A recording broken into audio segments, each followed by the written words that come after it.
For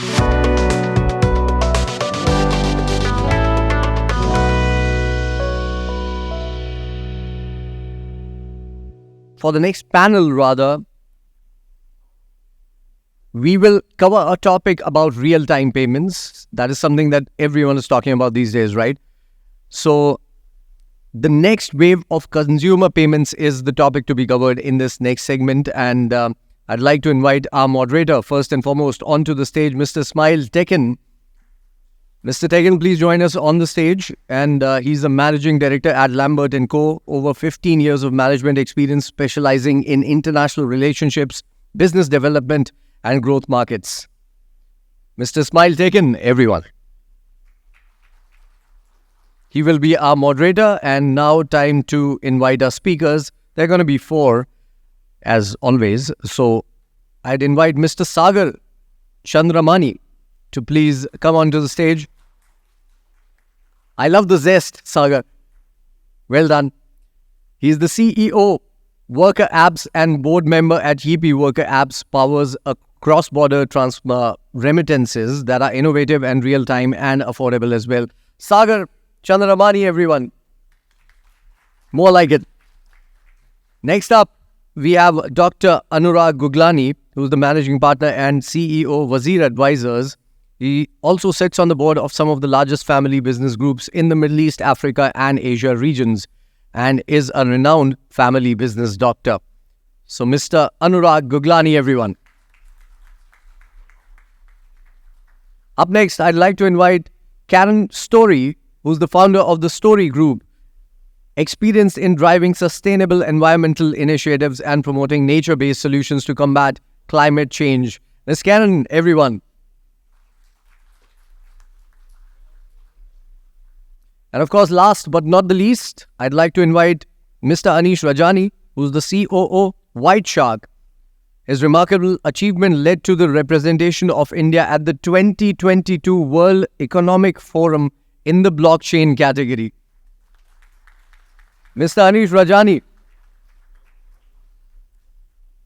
So yeah, the topic once again, real-time payments. The next wave of consumer payments is what we are covering in this panel discussion. And it's over to our moderator, Mr. Ismail Tekin. Mr. Ismail Tekin, please take the mic and handle my job for me. Thank you. Thank you for the warm introductions and for everyone for being here. Is there an echo? Hello? Is there an echo?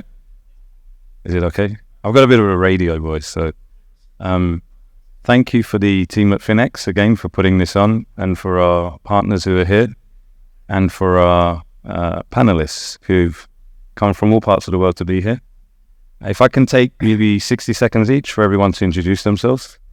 I know the gentleman did, but maybe more of an in-depth introduction. Dr. Anurag, if you would introduce yourself to us. Good afternoon, everyone.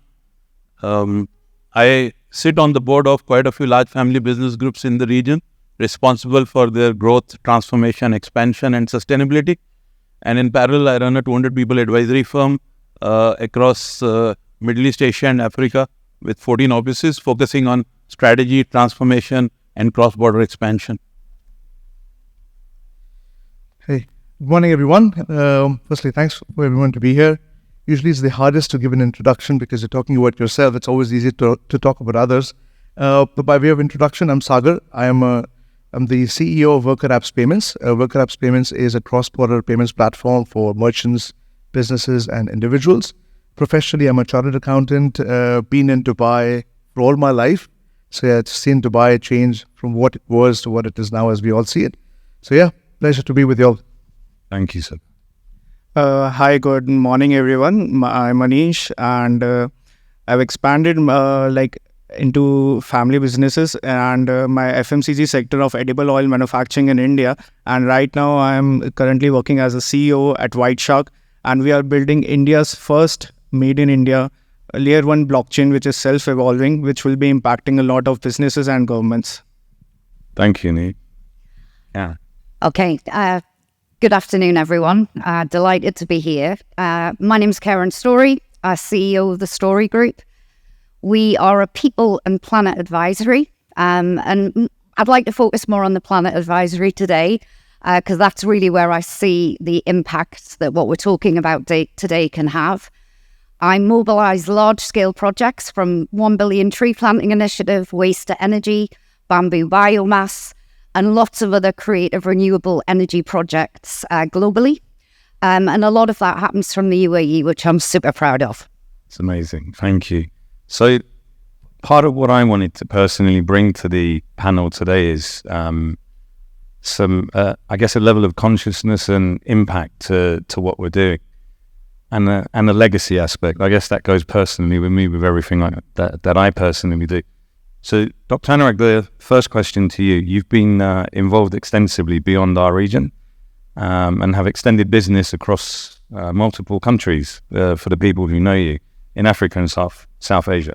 So I guess the question is, and awarded recently the President's Lifetime Achievement Awards, which I don't know anyone within my ecosystem that has, so a fantastic achievement. In your opinion, what is the future impact of real-time payments for those developing countries? Please. Thank you, Ismail.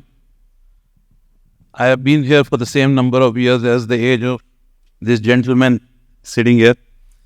And as a virtue of that, I did realize that if being in Dubai or being in UAE and not accessing the entire market of 2 billion population available from here is a criminal injustice.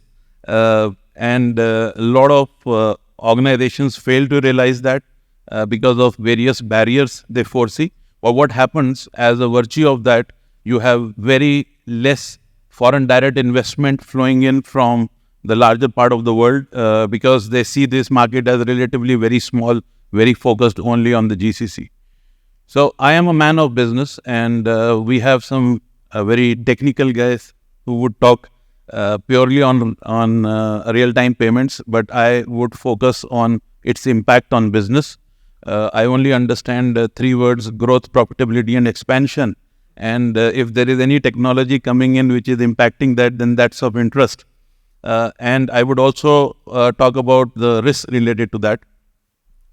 So in order to expand the market size for large family business groups in the region, I ventured them into developing countries, the continent of Africa, a 1.5 billion population with 75% of the population below the age of 25, right? And a massive opportunity area.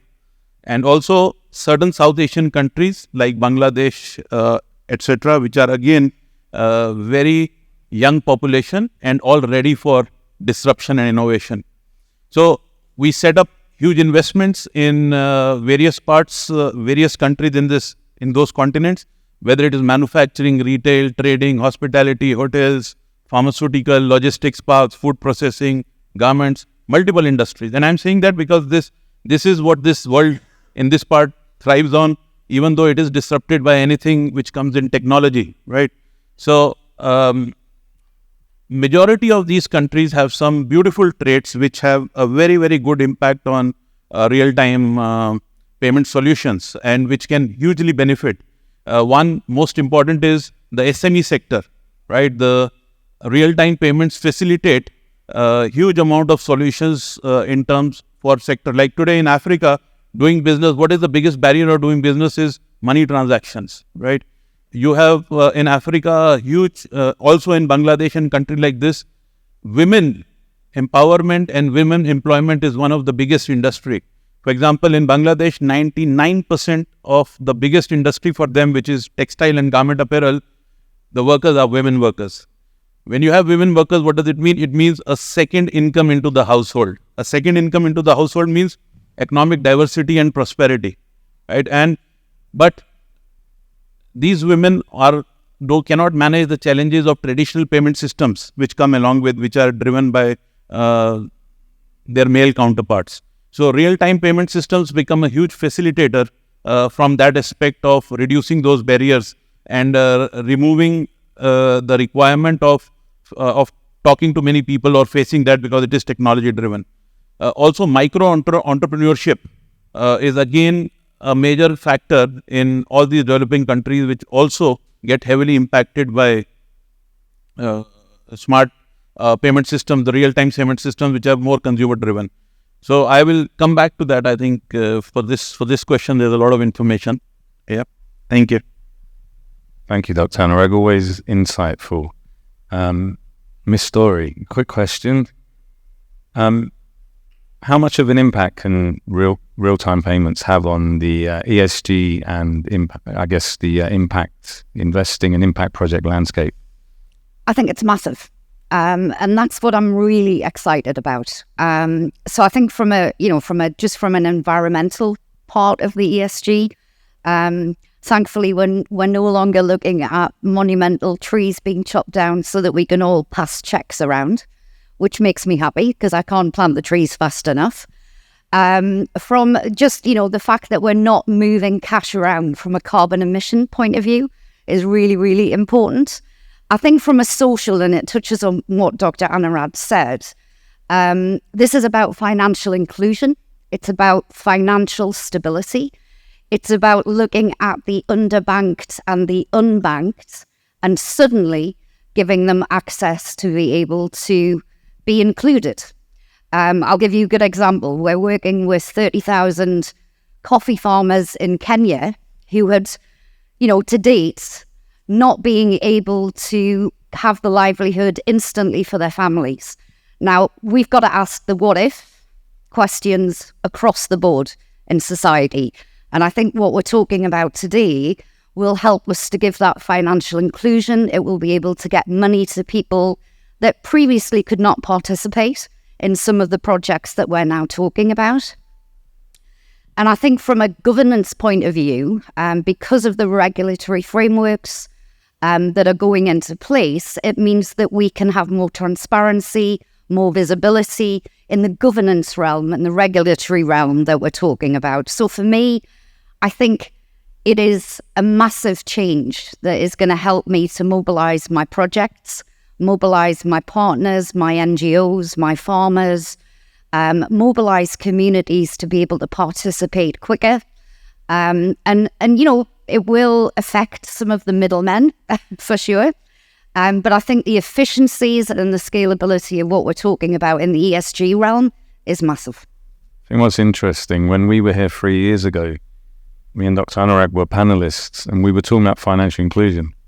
And what I've seen personally over those 3 years is a lot more clarity in terms of what financial inclusion means from a personal perspective and to the people around me. Absolutely. And what direct knock-on effects that has in terms of, allowing a second income to come into a territory where generally maybe it's frowned upon. Women aren't allowed to go to work, for instance. And I just want to touch also on the gig economy. If you look at the scalability of the gig economy, about 85% of the people that participate in that gig economy say that real-time payments for them will have a huge impact on both the amount of work that they do and the way that they can scale their own micro businesses as well around the world. So I think it's massive. I think information like that is key to all of us. It helps piece together the bigger part of the puzzle. Sagar, if I may ask you, so in your world, how are real-time payments impacting the merchants and the businesses? So basically, if you go, back in a few years, there was a time where majority of the companies were more corporations and more like large-scale companies. And over the recent years, we've seen majority of the countries be dominated by the SME category. Now, the SMEs just don't pop up because they feel like becoming an entrepreneur. You need ecosystems, you need facilities to encourage them to go and open their company. And one of the most important forces to get a person to start a business is the ability to collect payments from the customers, right? And to collect payment, you need to build a level of trust. Now, with real-time payments, what has happened, you've been able to first reduce the trade cycles, because back in the days, you only had the larger corporations who had the ability to wait a 4, 5, 7, 10 day for the payment to come in, and then have an advance funding cycle before that. Whereas in the time of real-time payments, you're basically able to get the payment on the spot to kind of have a positive working capital. Obviously, that's one of the most important things for merchants and businesses. And beyond that, what is also important is the ability to transact. And I think Karen picked up on a very, very important point of gig workers and the gig economies, because whilst the gig workers could be individual freelancers and solopreneurs, they are just de facto businesses in some form, right? And for them to be able to scale the business from a one-man show to a 5-man people and to a 100-man corporation, they need to have these building blocks, which is forced by real-time payments, to be able to build that cash, to be able to build the customer, build the trust, with the ability to collect money, do the service at the end. So at the end of the day, what I just summarize, what I think the real-time payments are really encouraging people to go out, open companies, accelerate the economies, accelerate the scale at which economies perform. So that's what I think is a positive impact of merchants, of real-time payments and merchants. Thank you, Sagar. And I'm enjoying the dynamic, and also having such a young entrepreneur like Anish with us. I mean, I said to him, I can see the youth in your face. I said, how old are you? He said, 26.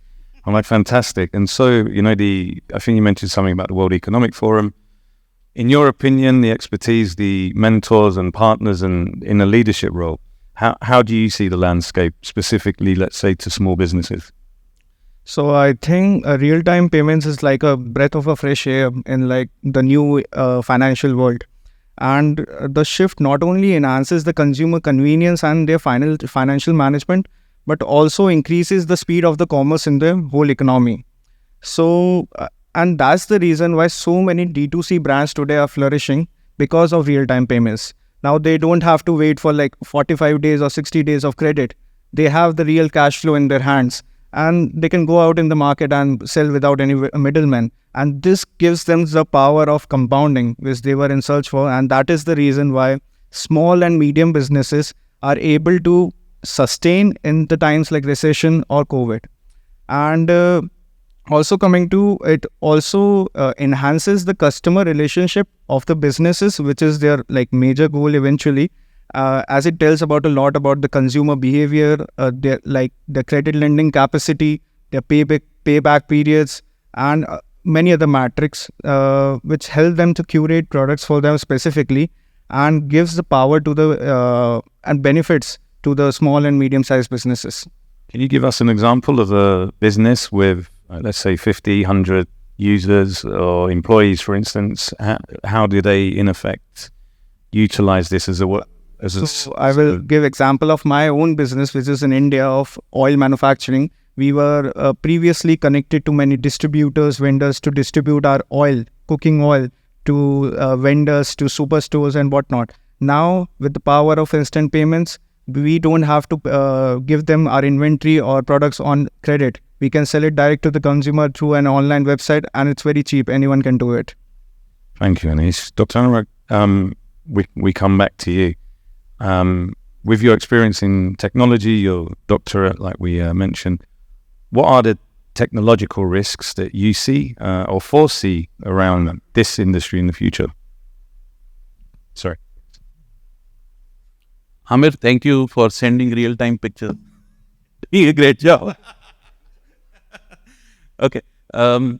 Yes, I have done my doctorate in technology governance. I am a certified information security manager, certified data privacy solutions engineer, and certified in governance of enterprise IT. And I had to go from boardroom back to books because of all the technological innovations which are being brought by the youngsters of today and the risks that they also bring along with. I don't know how many of you were in the World AI show, which happened very recently. What were we discussing there? We were discussing the rights of robots to avoid possible inhuman treatment by humans to robots. We were talking about the laws which govern robots on how they would interact with human beings or manage human beings and vice versa for future. Because that is what is coming, and any technology, including real-time payments, will all have that component of AI built in. Why we are talking that, and if many of you are following news, you would have followed that very recently, and also in the last 1 month, the US President Joe Biden has himself called meetings of all the top CEOs, whether it's Google, Microsoft, on how to manage AI-induced risks. And let me tell you that AI, what we are facing today is what is called AI narrow intelligence. That is just the tip of the iceberg, which will be followed by AI general intelligence, followed by AI super intelligence, right? So this artificial intelligence basically means that our brains have limited capacity, and you have something which can learn faster, act faster. So there's a lot of disruption coming, and similarly, real-time payments are prone to a huge amount of risk. We are sitting actually in a country, one of the only countries in the world with the Ministry of Artificial Intelligence, the Minister of Artificial Intelligence, and a country which has already created something called VARA, which is Virtual Assets Regulatory Authority, which already governs anything and everything which is digital, right? Which will also include real-time payments. Now, in this country alone, I can tell you of hundreds of incidents where small businesses or even large businesses have paid massive amount of ransom to get out of the clutches of these hackers, because we are sitting in a very high cyber attack prone country. Now, the issue is that your dependency on real-time payments, and the more it goes to developing countries which do not have the same privilege of laws and governance processes, it again also brings with it a very, very high degree of risk. Organizations, especially like Sagar was talking about, the SMEs have zero budget for cybersecurity. Their focus may be at the most a IT help desk or a firewall, but cybersecurity is a relatively very new profession, never taught in schools, which is why at this stage also we had to go back and learn in order to be able to put the laws around it. So it's a very high risk area, because the more it is technology governed, and I'm sure the other speakers would throw more light on what do they think about it. But we are fortunate to be sitting in a country which has UAE cybersecurity law, the new version. We have a DIFC data privacy law, which places huge penalties on non-compliance. We have the Financial Services Regulatory Authority, ADGM, and we have several aspects covering that. But still, we have massive penetration. So we got to go and see what happens next with the risk prevention around real-time payments. Thank you, Dr. Anurag. Very insightful. I'm going to use that last point as a pivot to go to Karen and say, on that note, in terms of payments and the ever-changing landscape, you've very much got your finger on the pulse here with some organizations you might want to disclose or not. How do you see that landscape evolving in terms of, that transition of knowledge, technology, etc. coming here, and how it impacts the, again, real-time payments? I think with anything, there's got to be more education. There's got to be more hand-holding for all parts of the economy. I think there's a lot of information for people to digest. And what I would like to see is more education around this, more support. It's one thing having regulatory bodies and oversight. It's another actually making that work in practicality. So I think a lot of organizations are stuck in the, okay, what if and what comes next and how do I implement?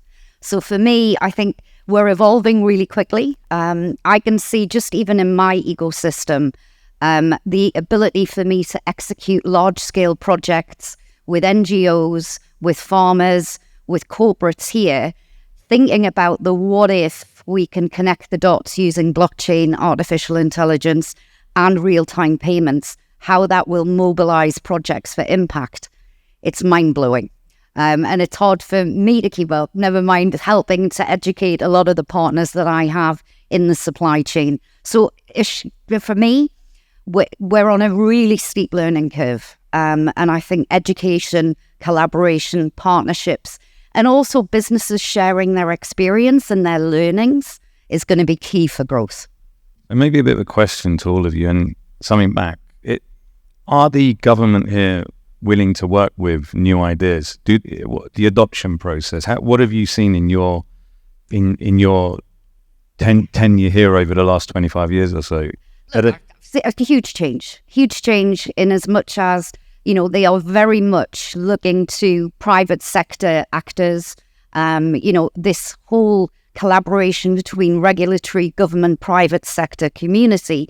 There are think tanks going on all the time. We're very lucky here that they're open to that kind of suggestion and innovation, and even financial support to get the innovation over the line. So I don't think that's the issue here. The issue will be that cross-border collaboration where they are not as mature and they don't have that infrastructure. We can be as ready as we can here, but if you don't have the same maturity on the other side, it makes it really difficult to make things happen. So maybe, Sagar, you can finish answering that part of it. How have you seen that landscape in terms of the cross-border and the cultural differences or the adaptation and adoption?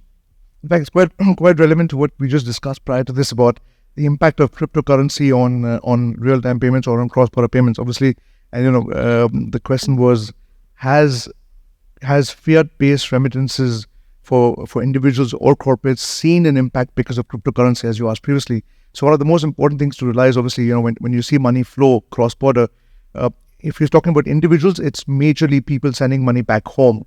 And if you're looking at the majority of the population in most countries who are sending money back home, the blue-collar workers.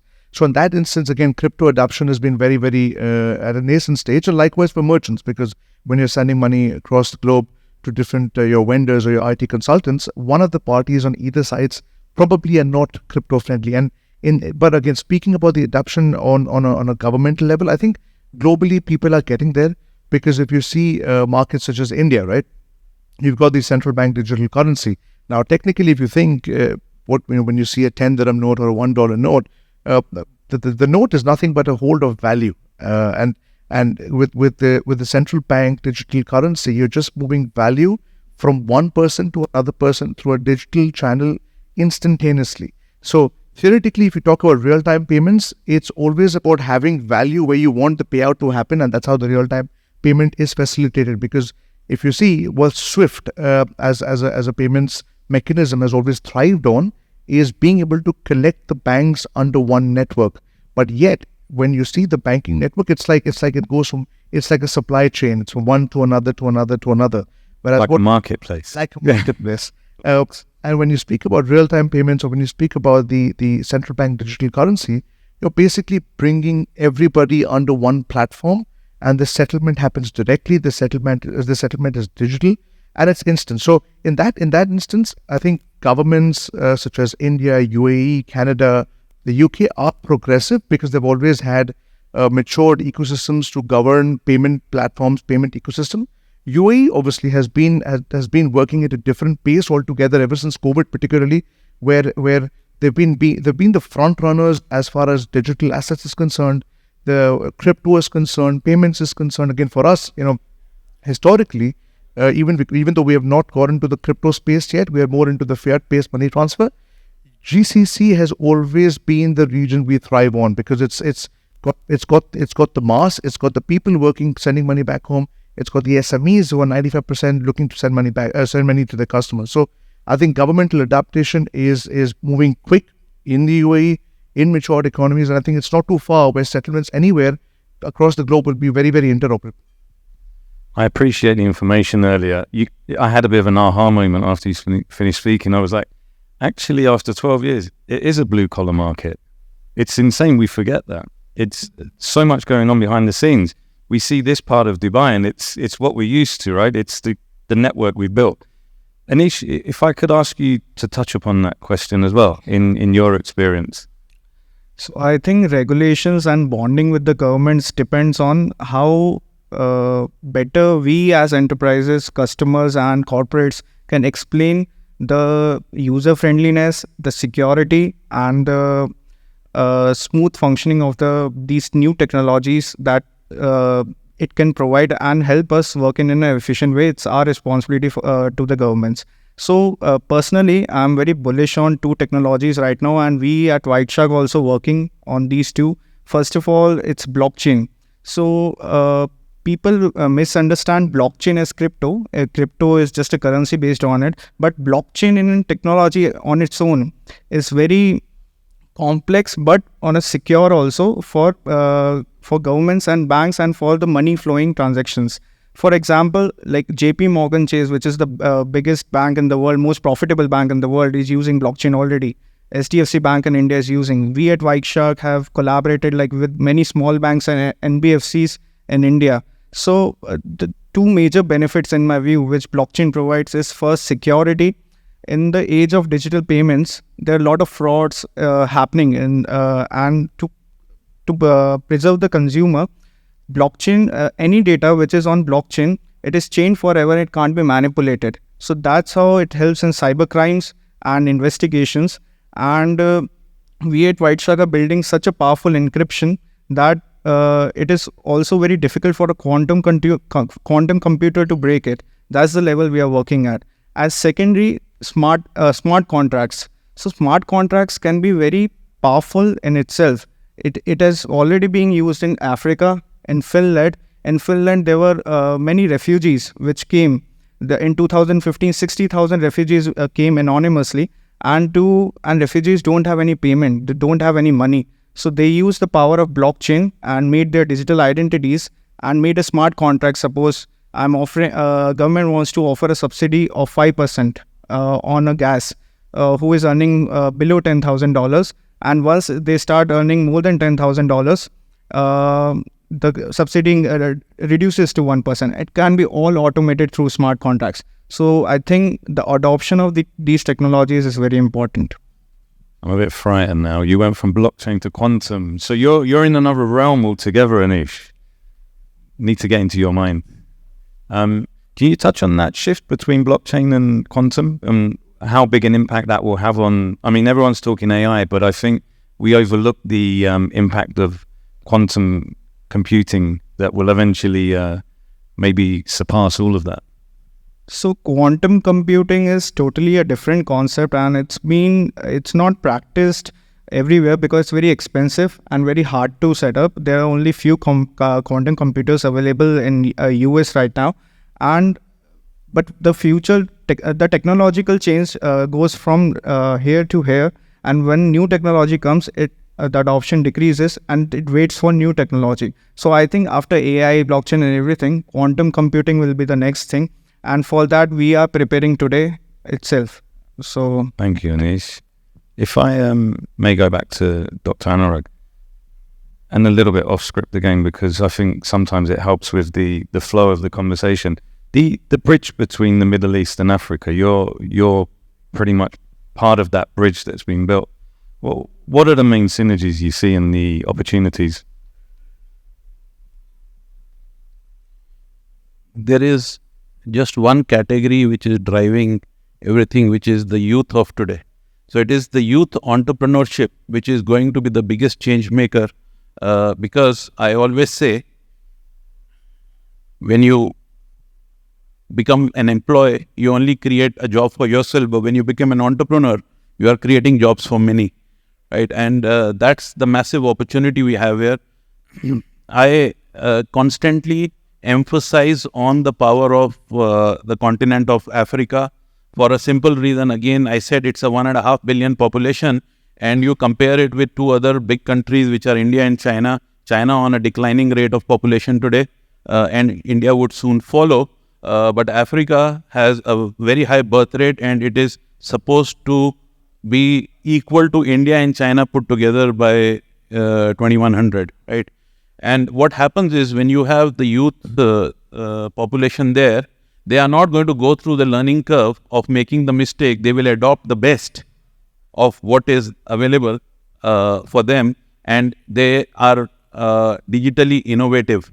So it's a massive opportunity to see that leapfrog growth in these continents.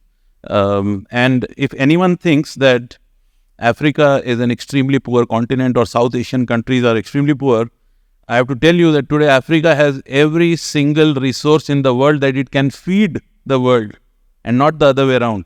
The only thing what it does not have the skill, knowledge, the technology know-how, and that's where we come in to bridge that gap, bring it to them, and then this cross-border, because we are sitting here in a very strategic position to be good enablers. There are organizations, private sector organizations, who only have a corporate office here in the free zone. They don't do any business here. All their business happens in the other parts of the world. The banking facilities are from here. The accounting is done here. The corporate team sits here. But the market is very different. So that's the advantage you get by being in this location. Thank you, Dr. Anurag. I think we have some time left, so if we can open up the floor to some questions. Are you guys happy to take some questions? If you have a question, please put your hand up. It can be about impact, cross-border payments, the landscape around payments. What a wonderful crowd. Fantastic. Well, what Right, I would like to do maybe, Ish, is... I have an idea as well after you go. Okay. Is maybe talk through a real-life example of where I feel this is impacting not only what we can do to change the world, but what it can do to change communities' financial inclusion as well. So we sat down and we looked at, okay, I'm trying to get 1 billion trees around the world planted, okay? And that money typically would come from corporate clients who want to make a difference. So we had to go to communities in Africa, to smallholder farmers, and say, how would you like to get involved? And we can help you improve the livelihood of your family. But the what if question for me in terms of payments and in terms of financial inclusion was, okay, let's put everything that we have on the blockchain. So the moment that I get a corporate client saying, yep, I want to plant a forest with you, Karen, first thing is that it goes on the blockchain. The nursery immediately gets their payment. The next step is it goes from the nursery to the farm. The farmer gets his payment. Then it goes from there and it is verified. It then goes into the cloud. We use machine learning to verify that every single tree that we plant is verifiable, GPS coordinate. We know the tree, we know the farmer, we know where it's planted. We then can give it to our corporate clients to give them verified transparency across what they're doing. But the secret source in all of this is that the farmers are then getting their money on time, in real time, to enable them to be able to feed their family, keep the youngsters on the farms, helping to look at this as the next generation of livelihood that they can create. And I think likewise with our Kenyan farmers, if we can move the cartels that are controlling the money and help these guys to understand that for every coffee plant that they have, not only can we help them to 10 times the yield of that coffee, imagine we can carbon certify the whole project. 45% of the value of the carbon credits that are generated can go back to the community in real time to improve healthcare, to improve education, to ensure that the people that are actually going to make a difference in climate change are the people that are actually getting the value from it. So I think we've got to think about real use cases here. And one of the biggest challenges that we are all facing is climate change. So how do we mobilize what we're talking about today to more inclusion in populations that are not normally benefiting from the change that needs to happen? I think that... Hi, Anurag, I have a question. Can I ask a question? All right. You want to moderate? Yeah. Hi, Anurag, I have a question for you. As you say, Africa, of course, we all look at Africa and we are sitting in UAE. I've been here also for 20 years and I've been into banking, but not many people like to invest right away. Reason is, this is an age of instant gratification. And people were very, very much investing into coins and just getting out of them, making quick profits. And our market was also, I say our market because this is UAE's been 20 years home, basically. So how do you see the money coming in to actually build that market? And now actually with all these big events happening, like GITEX, as GITEX has also gone to Africa now. See how now the path is being, now converging to that area and we are making a tunnel there. So how do you think, this will go in the next 10 years or the next 5 years? How will the money flow in for that? Because you also connected it to profitability. Me being a banker, of course, profitability and growth are the first things, 2-3 things that I look at also. So all the organizations whom I make them invest in Africa, I tell them very clearly, money will not come back. Anything invested in Africa or in South Asia is very difficult to pull out for a simple reason. They are short of foreign currency, foreign dollar. They don't have dollars. So that money cannot be pulled out, and which is why it is made clear from day one that once you enter that geography, you invest and you reinvest and you reinvest. And that's why you do, just like any family business group here is into 25, 26 different businesses or even larger, that's the same policy which has to be adopted for that geography, right? So you are not going there. This is not an export kind of trading opportunity that you go and you sell something there and you get your money back. No, you are building an economy. You are building. I have the pleasure to tell you that I have recently been awarded by President Joe Biden Lifetime Achievement Award for the humanitarian work done in Africa. And all that has done, my methodology was, you don't work as an NGO, you don't go begging for money. You take these businesses, let them create profit there and reinvest that profit to create and generate employment, skill enhancement, entrepreneurship and everything. And that's a beautiful model. It helps the CSR of organizations where they want to do, and they diversify their risk, because just like personal investments, we don't put all our money in one asset class. We diversify. Similarly, diversification of geography, your business in different geographies also solves the same problem. So no rosy pictures given, even to bankers. Thank you. Thank you, Dr. Anurag. I think the gentleman in the middle has a question. Do you still have the mic? Is the microphone there?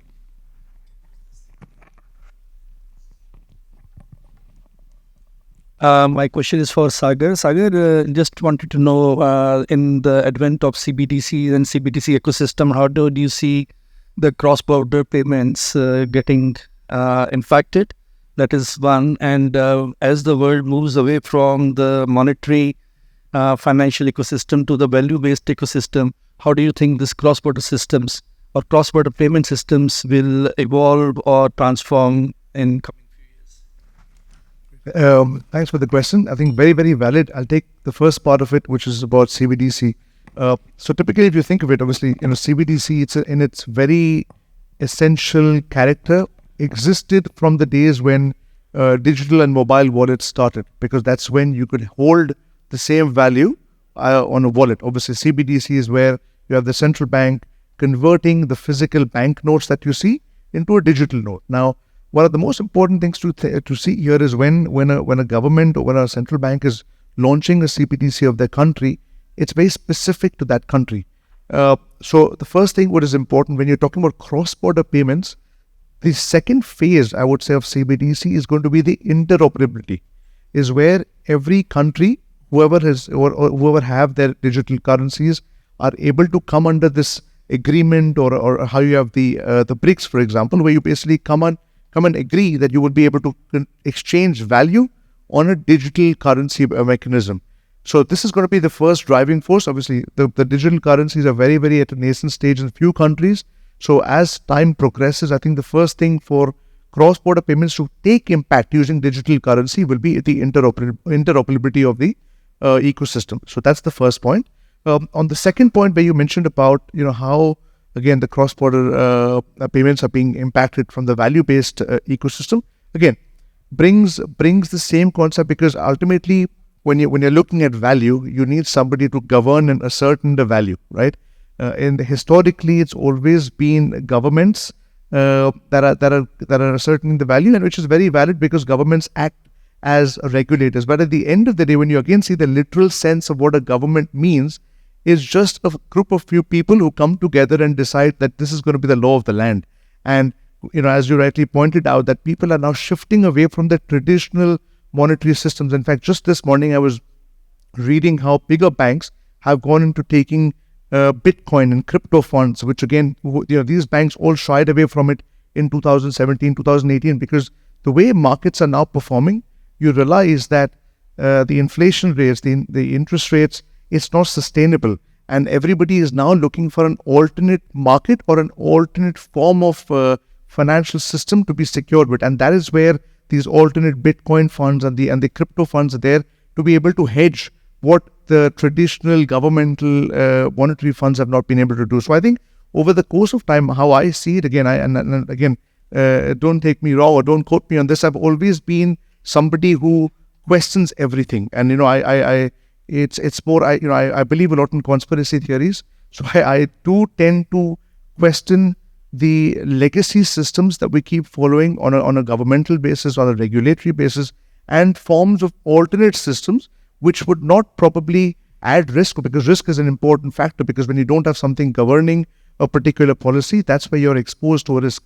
But when you're able to manage that risk, but make life, make money movement, make the entire ecosystem a lot more friendly, a lot more accessible, that is important. So I think the alternate financial system will, I think, increase the accessibility to enter into the financial system, which previously was always tiered based on your social and your financial status. So this is my 2 cents on that. I hope I answered your question properly.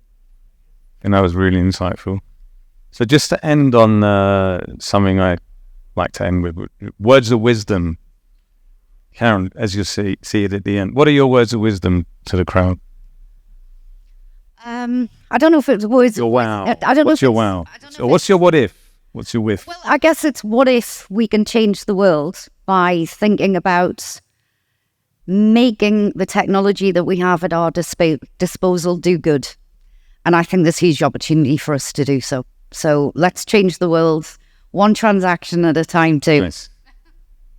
Very fitting. Anish, any young words of wisdom? It's just that I've learned one thing, that always follow the trend. Don't go against it. And right now the trend is technology. And so it's our job to make it accessible and user-friendly for everyone, so that everyone can ride on it and take the benefits of it. Thank you. Saga?